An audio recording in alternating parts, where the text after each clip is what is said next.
جادوئی بال۔ بچوں، آج جو میں آپ کو کہانی سنانے جا رہی ہوں وہ کہانی ہے جادوئی بال کی کہانی۔ چلو آؤ سنتے ہیں جادوئی بال کی کہانی۔ ایک بچی تھی جس کا نام سمیرہ تھا۔ وہ اپنے والدین کے ساتھ رہتی تھی۔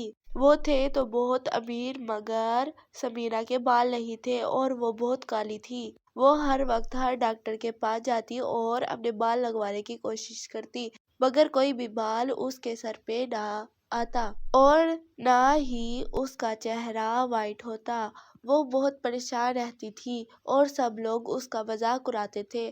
وہ اسکول بھی جاتی تو سب بچے اس کا مذاق اڑاتے اور کوئی بھی اس کے ساتھ نہ کھیلتا۔ وہ بہت اداس رہتی تھی کیونکہ اس کا کوئی بھی دوست نہیں تھا۔ ایک دن راحیلہ اس کے پاس آتی ہے اور کہتی ہے، سمیرہ تم کتنی بدصورت اور گنجی ہو۔ میں نے تمہاری جیسی کوئی لڑکی بھی نہیں دیکھی۔ تم کتنی پھندی ہو۔ تمہارے منہ سے اتنی گندی بدبو آتی ہے۔ راحیلہ اس کا مذاق اڑانے لگتی ہے تو وہ روتے ہوئے وہاں سے چلی جاتی ہے۔ وہ گھر جاتی ہے اور اپنے والدین کو کہتی ہے کہ امی جان کہ میں اتنی کالی کیوں ہوں اور میرے بال کیوں نہیں آتے، اور وہ روتے روتے اپنے کمرے میں چلی جاتی ہے۔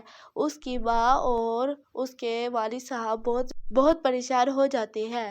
ایک دن سمیرہ جنگل میں جاتی ہے اور وہاں پر خودکشی کرنے کے ارادے سے رونے لگتی ہے۔ وہ اتنا روتی ہے کہ پوری جنگل میں اس کی آواز پھیل جاتی ہے۔ پری وہاں سے گزر رہی ہو تو اس نے اس کی آواز سن لی تھی۔ وہ اس کے پاس آتی ہے اور اسے کہتی ہے کہ سمیرہ تمہیں کیا ہوا؟ سمیرہ کہتی ہے کہ میرے بال نہیں ہیں اور میں بہت کالی ہوں۔ ہر کوئی میرا مذاق اڑاتا ہے۔ پری کہتی ہے کہ میں تمہیں ایک جادوئی بال دیتی ہوں۔ وہ جادوئی بال تم پہن بہت خوبصورت ہو جاؤ گی اور تمہارے بال بھی آ جائیں گے۔ پری چھری ہلاتی ہے اور وہاں پر جادوئی بال آ جاتے ہیں۔ وہ بال لے کر اپنے گھر جاتی ہے اور ان بالوں کو پہنتی ہے تو وہ بہت خوبصورت اور حسین ہو جاتی ہے۔ اسکول کی بچیاں جب دیکھتی ہے تو وہ بہت حیران ہو جاتی ہے اور اس میں سے ایک لڑکی اس پیچھے پیچھے جاتی ہے تو اسے معلوم ہوتا ہے کہ یہ تو جادوئی وگ ہے۔ اگر میں اس کو چرا لوں گی تو یہ میری ہو جائے گی اور میں اسے پہن کر زیادہ خوبصورت اور حسین ہو جاؤں گی۔ وہ رات کو آتی ہے اور سمیرہ کے گھر سے وہ جادوئی وگ اٹھا لیتی ہے اور گھر جاتی ہے اور اسے پہنتی ہے تو وہ گنجی اور بدصورت ہو جاتی ہے۔